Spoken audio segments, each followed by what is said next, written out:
Hey guys, I want to do something a little different today.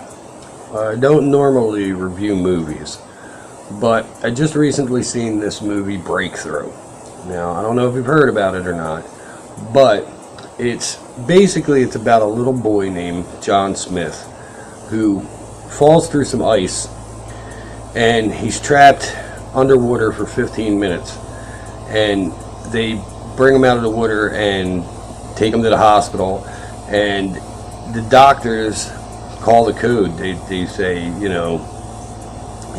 there's nothing more that they can do. They can't bring him back to life, and they pronounce him dead.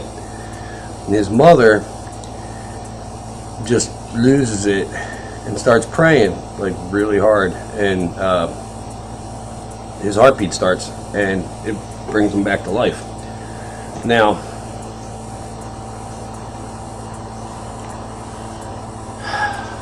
the Olympics, sir. Cindy.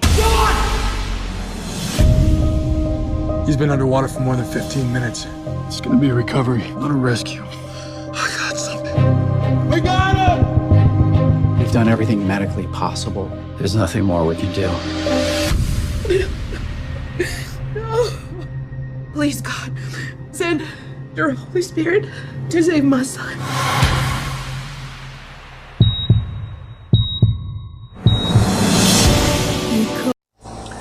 Now let me just say that I did enjoy the movie, but I have to caution anybody who has gone through any kind of experience like this about watching this movie until you feel you're ready.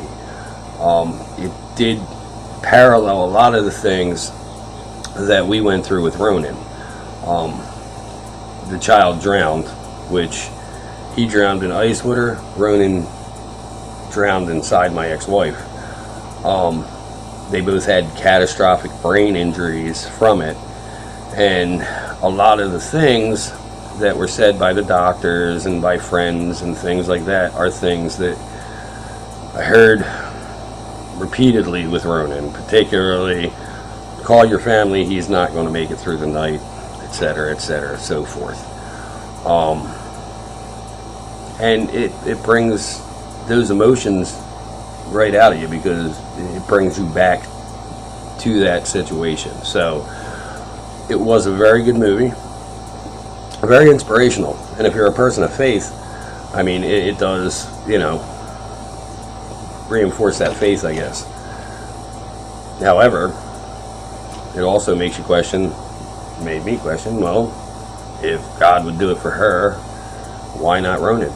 It's not like we weren't distraught. It's not like we weren't, crying and praying, and, it was the absolute worst experience of my life, But,